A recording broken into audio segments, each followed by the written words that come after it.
Now, the man whom many pundits are calling the star of last night's extremely fiery Republican debate, New Jersey Governor Chris Christie, who's here with me. He sparred memorably with Senator Marco Rubio, surging after his strong showing in Iowa. Let's take a quick listen. This country already has a debt problem. We don't need to add to it by electing someone who has experience at running up and destroying the credit rating of his state. But I would add this. Let's dispel with this fiction that Barack Obama doesn't know what he's doing. That's what Washington, D.C. does. The drive-by shot at the beginning with incorrect and incomplete information, and then the memorized 25-second speech that is exactly what his advisors gave him. This notion that Barack Obama doesn't know what he's doing is just not true. There it is. Exactly there it is, what the memorized 25-second speech. Well, that's the reason why this campaign. That was quite something to behold. I guess the big question is, you definitely scored some points against Rubio, but did you score points for Chris Christie? Well, I hope so. I hope that what I showed people last night is that I'm the person who's best prepared to beat Hillary Clinton. If Republicans want someone who can get on that stage and hold Hillary Clinton to task for the things that she's done and the things she's proposing, and they're trying to choose between me and Marco Rubio, I think last night showed what they should do. You need someone experienced, someone tested and ready. Let's remember this, Jake. This is not about me. It's about the American people. They want an effective presidency, and they need someone who's tested. And I've been tested, and Senator Rubio is not. You have staked a lot on New Hampshire. Do you think you need to finish top three? Do you think you need to win? I think the whole race changed last night because, you know, there was a march among some in the chattering class to anoint Senator Rubio. I think after last night, that's over. And so I think there could be 4 or 5 tickets now out of New Hampshire because the race is so unsettled now. You can't trust Senator Rubio to be the nominee of this party. And that's what I was saying last night. We need someone who's been tested and ready to go against Hillary Clinton. You just had her on. She is a skilled debater. She's an experienced Washington insider, and you better have somebody on there who can take her on. Senator Rubio proved last night he can't do that, so now let's go to the next phase, and I'm ready to go. The obvious political answer to the question I'm about to ask is that there is a quote-unquote establishment lane, and that's why you're taking on Rubio, because he is occupying that lane, as is Kasich, as is Jeb Bush. But some voters might wonder, why aren't you going after the frontrunner, Donald Trump? Well, because there's been a march for Senator Rubio. Mr. Trump has been where he's been in New Hampshire and been fairly steady there. The fact is that Senator Rubio is unprepared to be president of the United States. Now, there could be a time where I go after Mr. Trump as well.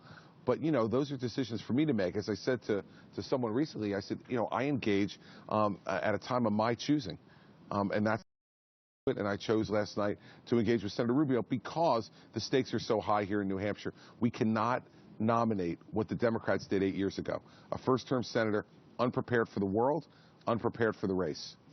Here in New Hampshire, you've been telling the story of a man you met in Iowa whose son is going to Iraq. The AP learned that the voter was planning to caucus for you, but ended up switching to Rubio because he thought Rubio had a better chance of winning the nomination. With 2 days left to go, what do you say to the voters out there who are thinking about you, but thinking, well, maybe Rubio has a better chance at the nomination for the exact reason you gave, and they don't want to throw away their vote? How do you convince them a vote for me is not a throwaway? Well, they watched last night. All New Hampshire voters are out there this morning. You watched last night. Do you think this is a Marco Rubio coronation?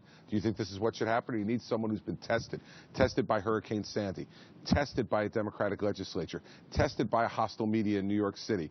I've been tested in a way that Senator Rubio never has been. So in Iowa, I'm sure that was, listen, I have great respect and affection for that couple. I'm sorry I didn't close the deal with him. I thought I had. I had him till Monday morning. I didn't keep him for the last 12 hours. But I'm going to close the deal with the voters in New Hampshire in the last 3 days. And what they should know is when you vote for who you believe is the best person to be president, you're never wasting your vote. How has this experience changed you at all, if it has, running for president? It has. And what it's taught me is just how profound the problems are in the country, and how people are really affected by them, how they're really hungering for leadership. And it's also taught me, again, to be a better listener. You know, I mean, I just tell you that for me, I've always thought that more than half of leadership was listening, empowering people by listening to them. But I've done now nearly 100 town hall meetings in this state, and it's helped to really teach me how to listen, even better than I'd listened before. And the last part of it is, it teaches you that you can't take yourself too seriously. There's going to be a lot of things that happen in this business that are outside of your control. Just be yourself, be who you are, present that to the voters, and whatever happens in this race, I'm content with the way I've run it. I've been myself, and I was myself last night. And do you think that that's changed you personally, not just as a politician? Everything that I do in my professional life changes me personally. It's such a big part of my life. It's like saying that you're not in public service, you're not the governor somehow when you go home. You always are. Now, my wife and children don't treat me that way. You know, there's no Hail to the Chief being played at the house. But the point is, everything that happens in your professional life, when it's so much a part of you, affects your personal life too, positively and negatively, Jake. And so when there have been tough times, I bring that home. When there are good times, I bring that home. And when I learn things, I bring that home. So, and so does my family, by the way. My 2 younger children were there last night at 12 and 15. Incredible learning experience for them.